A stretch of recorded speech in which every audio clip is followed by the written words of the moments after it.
start this.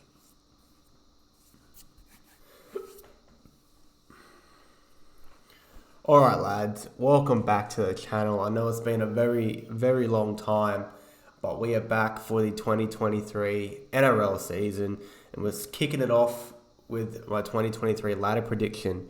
Now guys, if you are new around here, make sure you hit that subscribe button, hit that like button as well.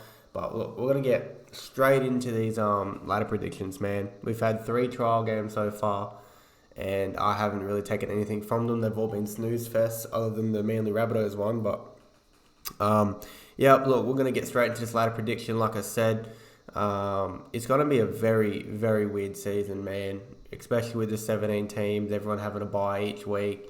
So, look, it's going to be very, very interesting. Really excited to get the season underway in just under 2 weeks' time.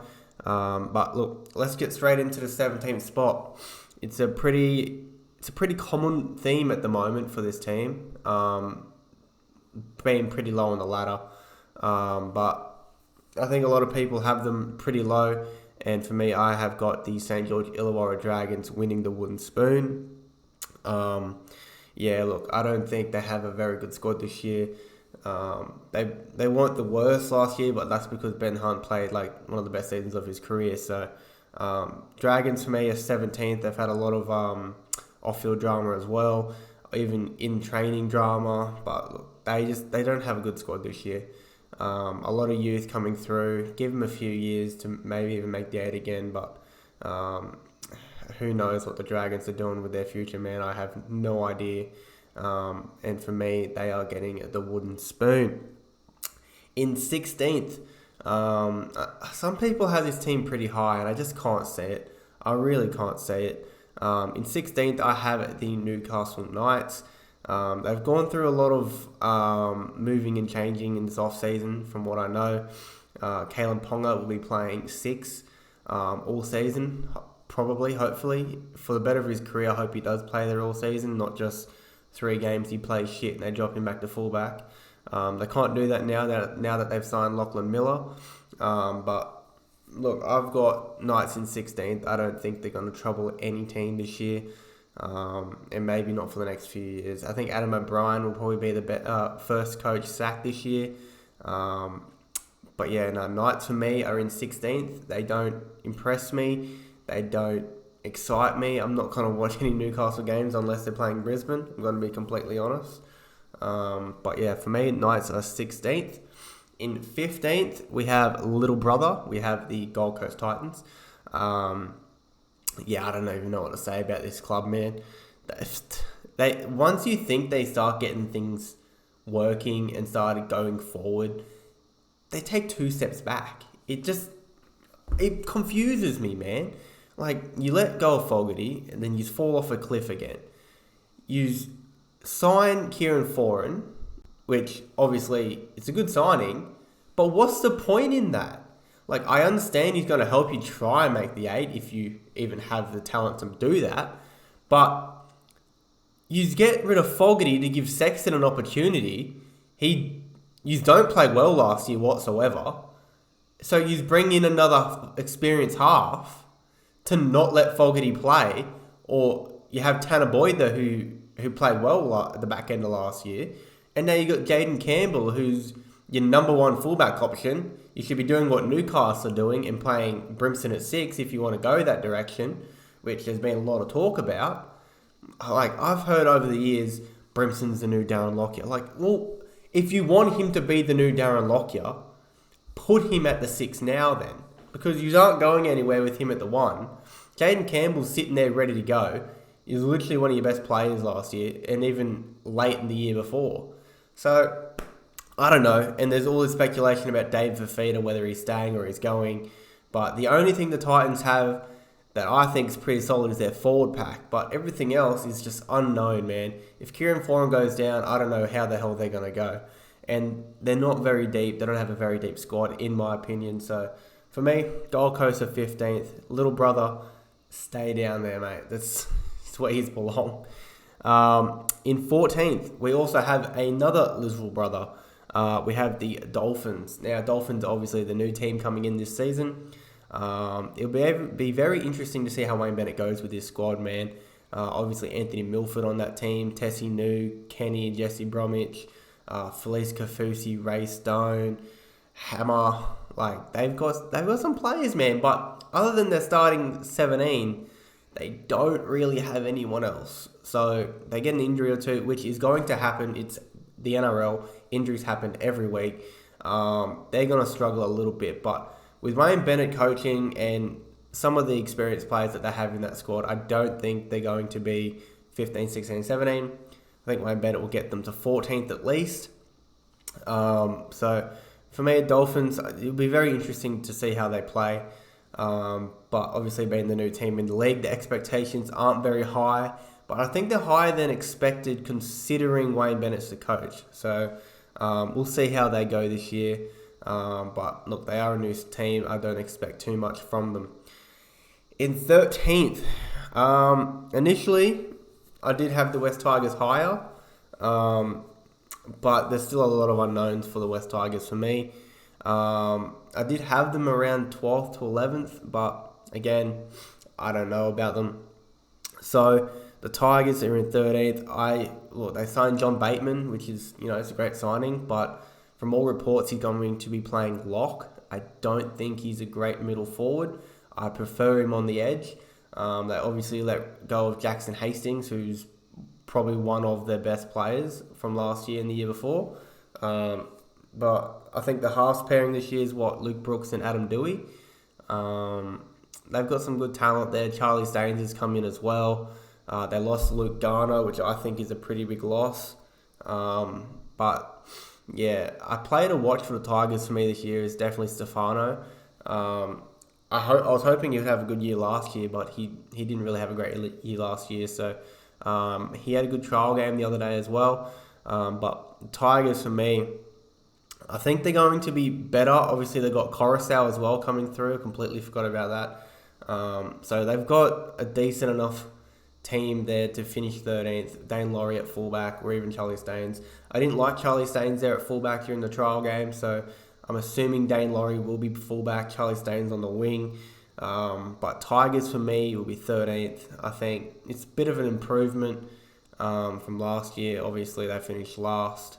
But yeah, I've got the Tigers 13th. In 12th, this one is, I wouldn't say controversial because I don't know how they're going to go. New coach, one of the best players in the world on that team, and they can't get him fit. I've got the Manly Seagulls in 12th. Look, I really don't know. Like, obviously, I have PTSD whenever I hear the name Anthony Seibold, but look, it's a very weird situation for Manly at the moment. They had a bunch of old players leave, or not a bunch, but they've got a few old players in there. Martin Tapau left. I can't even think who. They picked up a few. I think they picked up a good back row. I can't think of his name at the moment. But look, Manly, they've made some decent signings as well. I think Ben Condon went there, right? Am I right in saying that Ben Condon went there? Look, Manly for me, they're going to be similar to last year. But if Turbo can play more than 16 games, I think they can make the 8. Like if it just all depends on Tommy Turbo. If he's playing more than 15 to 16 games, I think they can make the 8. But I'm not convinced on that. I'm not convinced Tommy Turbo is going to be fit for 16 games this year. So it's going to be very interesting to see how Manly go this year, especially with how Seibold's going to be coaching. In 11th, this team, I've got a weird feeling about them this year, especially because they're back home. I've got the New Zealand Warriors in 11th. Now, the Warriors made some great signings over the offseason. Obviously, they lost Reece Walsh. He came back to Brisbane. But I think the Warriors are going to be a pretty hard team to beat at home. They got Charles Nickel-Klokstad in there, or Klokstad, I think it is. They signed Tamari Martin as well. Mitch Barnett went over there. I think it's Mitch Barnett. Yeah, Mitch Barnett went over there. Bloody hell, my eyes itchy, man. But yeah, no, the Warriors, man, I think they've got a solid squad this year. Obviously, they've still got the same forward pack as last year, pretty much. But look, I think the Warriors, for me, especially over there in New Zealand, the travel is just annoying as fuck. Um, I think the Warriors are going to go well this year. Hopefully they do, for the sake of the New Zealand fans, because they need something to hang on to over there. Because the sport in New Zealand is dying at a fast rate, in my opinion, man. Like, they need to be playing well so they can attract more fans in there, bro. Honestly, they need to fix up their junior systems and just fix that whole NRL rugby league over in New Zealand, man. So hopefully they play well and they finish 11th. Top 10 is where it gets really, really interesting. We have our first team to drop out of the 8 from last year. We have the Canberra Raiders in 10th. Look, the Raiders, for me, they were very lucky to make the 8 last year. If it wasn't for Brisbane falling off a fucking cliff, they wouldn't have even been in there and we wouldn't be having this conversation about them dropping out of the 8. But they're dropping out of the 8 because I don't think they got any better at all. They've still got a pretty good team though, like Xavier Savage, Jackie Whiten, Jamal Fogarty, freaking was it Hudson Young, Elliot Whitehead? Like, they've still got a very solid squad. Rapana, Papali'i. But look, Raiders for me, I don't know how many years Ricky's got left in him. I'm going to be completely honest. He's still a great coach. But look, Raiders for me, I don't know, there's something plain and stale about them. It's not their squad that concerns me. I just don't know what it is. I've been trying to put my finger on it for the last 3 months because I've had them out of my 8 ever since the season finished. I was like, that's not a top 8 team. And I don't know what it is. It's not the squad. It's just how they play. It might be just how they play. It just doesn't excite me. And I just think it's boring as shit. So for me, I got the Raiders 10th. Now, we go to 9th. This is a very interesting one. I think most of you guys are going to pick this, but I got the Canterbury Bulldogs in 9th. Obviously, they signed really well for next season, and they did sign well for this season, kind of. They got Billy Kick out there. They got Reid Marnie. Like, they've got some good players. They took that Suki Bum Broncos player off us. So, look, they've got a pretty good squad going into this season. Again, 9th is a bit of a stretch for me. I wasn't initially going to have them this high. I still think they can finish around 11th to 10th, maybe even 12th. But look, I think the Bulldogs will finish 9th. Matty Burton's still there. Addo Carr's still there. But look, I got the Bulldogs in 9th. In 8th, this team, this is a pretty controversial pick, I would say. But in 8th, I have the grand finalists from last year, the Parramatta Eels. Now, they did lose a bit. They lost freaking Isaiah Papali'i. They lost Reid Marnie. That's 2 key players from their squad. But they did end up getting... They've had Josh Hodgson in their squad, so Josh Hodgson's a good pickup if he's fully fit and ready to go. And they signed... I can't remember his name, but he's a back row and he's all right. But obviously, you got Mitchell Moses deciding his future, whether he's staying or he's leaving. Dylan Brown just re-signed. You got Penasini there. You got Sevo, Gutherson, Campbell Gillard. Like, they've still got a pretty solid squad.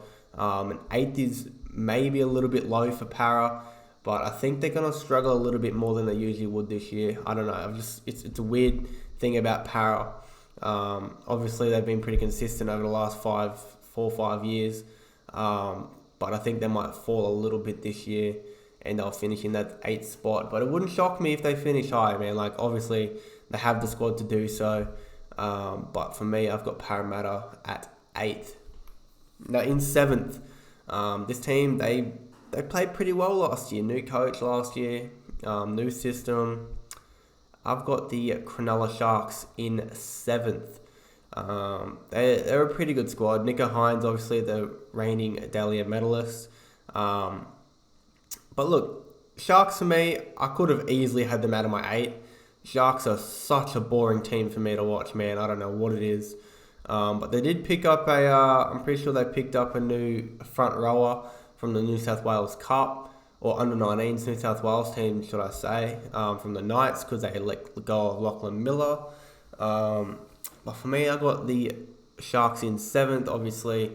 Nico Hines, Matty Moylan, Wade Graham, Finucane, McInnes, Brayley. Like, they've got a very solid squad. Obviously, they finished, top 4 last year? They finished second or something, and they went out straight sets. So, for me, the Sharks are finishing 7th, but they're going to have to win round 1 of finals, otherwise they are gone. In 6th, I have the mighty Brisbane Broncos. Look, I think we're going to have a great year. That's why I have us in 6th. We're going to have a home final. It's going to be our first final in a fair few years. So, look, I got Broncos in 6th. Reece Walsh back, obviously. The signing of Marty Tapau, Tyson Smoothie, Jock Madden. Look, we've picked up some pretty great players. Marty Tapau is a massive signing, in my opinion. Him coming off the bench with either Flegler, Kobe Hetherington when he comes back. So you start paying Haas and Carrigan front row, or Jensen as well. And then you bring Tapau on for a 20-minute stint through the middle, just running 100 miles an hour. Look, I think it's an unreal signing. Obviously, we know what Reece Walsh brings to the club. Former Bronco who actually hasn't played a first grade game for us yet. So, Reece Walsh, obviously, we know the talent that he is. He's absolutely killed it ever since he's come into first grade. Cobbo in his second year. Katoni Staggs, he has to fire this year. This is the year Katoni has to do something. I love Katoni Staggs as a player, but he just goes missing too often, and it just gets really, really annoying. I know it's partly not his fault because he doesn't get the ball enough, but he has to be the one to go looking for that ball. He has to be a Joey Manu and just go looking for it and go take a scoop every fucking set, because he's that type of player that can just break the game open at any point. So it's a make or break year for Katoni Staggs. You got Herbie Farnworth, who just re-signed with the club. Very surprising in my opinion. But he just come off a great World Cup and he's in for a massive year. Corey Oates off one of the best years of his career. Ezra Mam, who I think is going to be absolutely outrageous this year. We all know what Adam Reynolds can do. Should I say more or should I say less? I've got us in 6 and I think we're in for a great year. Obviously falling off the cliff last year wasn't ideal, but that's just going to make us hungrier. And we know what it takes now to actually win every week. We have to win every week to make the 8. But yeah, the draw doesn't help. We've got the toughest draw in the league, which is... It is what it is. You can't complain about it, or you can, but you can't do anything about it. So you're just going to have to live with it and play 100% hard every fucking week. I've got us beating Penrith week 1, so we'll see how that goes. But, alright, we're going to move on to 5th. This team could easily finish top 4 for me, but I have them 5th. I have the South Sydney Rabbitohs in 5th. South, man, they've been good the last 3-4 years, and they're just going to continue to grow. Lachlan Ilias is continuing to be a fucking force to be reckoned with. He's such a great young halfback, man. Both Sydney Roosters and South Sydney Rabbitohs, man, they've both got great young halves. So, Rabbitohs for me, I've got them in 5th. Obviously, Cody Walker's still there. Trell Mitt, who just got arrested for some stupid shit. The Burgess boy, the Burgess, Damien Cook, they've still got a great squad. Jai Arrow, Jason Demetrio as the coach, they've got a good squad going into this season. I'm hoping Cody Walker can have another great year, but if he doesn't, I'm going to be a little bit concerned because I can't expect Lachlan Ilias to take control of that team every fucking week. So Cody Walker's going to have a good year. But in 4th, another little brother, but they've been good the last year. I got the Cowboys in 4th. I still consider them little brother. I don't care. Until they catch up on premierships, not even on our level. So, Cowboys in 4th. They didn't really sign anyone in the off season, which is, that's still fine. They've made top 4 last year with the same squad they've got. Chatty Townsend, Tommy Dearden, Scotty Drinkwater, Kyle Felt, Jason Taumalolo. They've got a great squad there, man. Great young kids coming through. Nanai, they got Lukey coming back from ACL.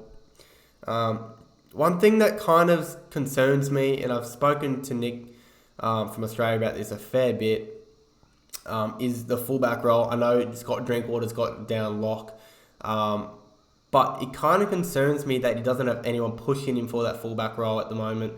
Obviously, last year you had the hammer start there at fullback, and no one thought Scotty Drinkwater was going to get that fullback spot. And only took one injury to the hammer for him to take that spot over, and he played well the rest of the year.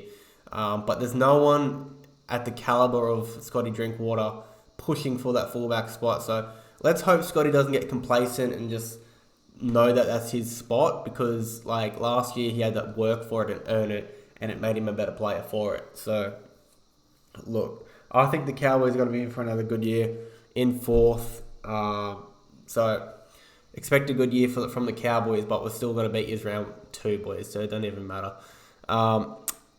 In third, Craig Bellamy's last season, and they're going to finish third. A lot of people have them finishing between 5th and 8th, which is really surprising. I know they lost a lot of experience with the Bromwich boys and Kafusi, but man, they gained Tarek Sims and Katoa, which they can be anything in that system. Obviously, Bromwich boys are pretty big loss as well, but they got some good young kids coming through as well. Munster, Hughes is still there. Pappy's coming back from injury. Who knows when he will be back. They lost Brandon Smith as well, which is another big loss, but they got Harry Grant, who potentially might have to play 90 minutes. Can Harry Grant be a 90-minute player? I don't know. So there's a lot of question marks about Melbourne and their depth as well, but I have them in third. Just like, it's Craig Bellamy's last season. There's no way they're going to finish lower than top 4. Like, they can't. Like, it's his last season. It just doesn't make sense. It's not part of the script. So Craig Bellamy and the Storm will finish third. They're going to be a force to be reckoned with again. In second, I'm trying to rush this video on. I know it's been pretty long already, but in second, I have the reigning premiers, the Penrith Panthers. Look, they are very, very well on track for a three-peat. Let's be real. Nathan Cleary's the best halfback, best player in the world. Jerome Luai just come off the back of a great World Cup, and obviously no one likes the dog, but like, you can't deny he's been playing great footy. They've picked up another few great players. They lost Kickout, but they picked up Luke Garner and Zach Hoskins. They still got freaking Toto there. They got Tago. They got May, Dylan Edwards. Far out, man. I can't what? Their team's just, it's fucking overpowered, man. It's a super team. Like, it is what it is, man. Panthers in second. It's pretty basic. They're gonna be probably the best team in the league all year. Besides number 1, who you might have picked by now, the Sydney Roosters. It's really a toss of a coin for top 2 for me, Panthers or Roosters, but Roosters for me picked up a few great players, man. Brandon Smith, bro, like, what? Brandon Smith? You got Joey Manu still there, Teddy, Luke Keary, Sam Walker, Aurea Hargraves. I know Connor Watson just went down with a bad injury, which is, it sucks, but they got back up there. They got Jakey Turpin, who just went there as well. Angus Crichton, who won't be playing to start the year due to personal reasons. Look, they've got the best, one of the best, probably the best team on paper. Like, let's be real. That's why I have them first.